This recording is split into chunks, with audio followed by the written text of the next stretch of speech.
যে তোমাকে ছেড়ে গেছে সে আসলে তোমার জন্য জায়গা খালি করে দিয়েছে।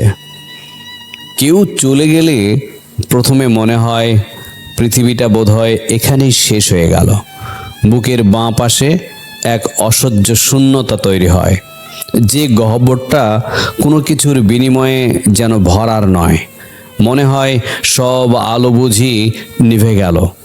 কিন্তু তুমি কি জানো, সেই শূন্যতা আসলে তোমার নতুন করে বেড়ে ওঠার উর্বর ভূমি। প্রকৃতি কখনো শূন্যতা পছন্দ করে না, তাই সে যখন একটি পথ বন্ধ করে দেয় তখনই অগোচরে অন্য কোনো দরজার তালা খুলে দেয়, যা হয়তো এই মুহূর্তে তোমার দৃষ্টির আড়ালে। মনে রাখবে, মানুষ চলে যায় কারণ তারা তোমার জীবনের গল্পের স্থায়ী মূল চরিত্র ছিল না, ছিল মাত্র একটা ছোট অধ্যায়। আর একটি অধ্যায় শেষ হওয়া মানেই তুমি বইটা বন্ধ করে দেওয়া নয়, বা পুরো গল্পটা শেষ হয়ে যাওয়া নয়।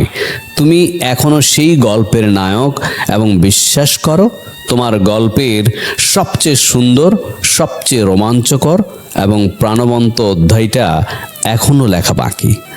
যে মানুষটি তোমাকে ছেড়ে গেছে সে তোমার জীবনের লক্ষ্য ছিল না, সে ছিল একটি শিক্ষা। যাওয়ার জন্য কষ্ট পাও, কেঁদে বুকটা ভাসাও, চোখের জল মুছে ফেলার কোনো দরকার নেই, কারণ সে জলই তোমার ভেতরের কষ্টটাকে ধুয়ে মুছে তোমাকে আরও পরিপক্ক করে তুলবে। কিন্তু হ্যাঁ, থেমে থেকো না। একটা মানুষের অনুপস্থিতিতে নিজের পুরো জগৎটাকে থমকে দেওয়া মানে নিজের প্রতি চরম অবিচার করা।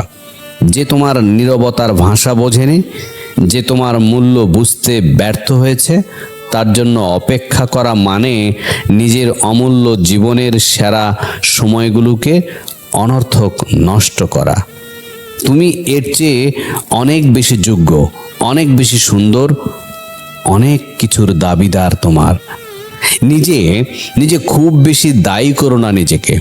পরিস্থিতির চাপে বা মানুষের মনের পরিবর্তন তো তোমার হাতের মুঠোয় ছিল না, তাই নিজেকে দোষারোপ করা বন্ধ করো। বরং আয়নার সামনে দাঁড়াও, নিজের চোখের দিকে তাকাও, দেখো সেখানে এখনো কতটা স্বপ্ন বেঁচে আছে।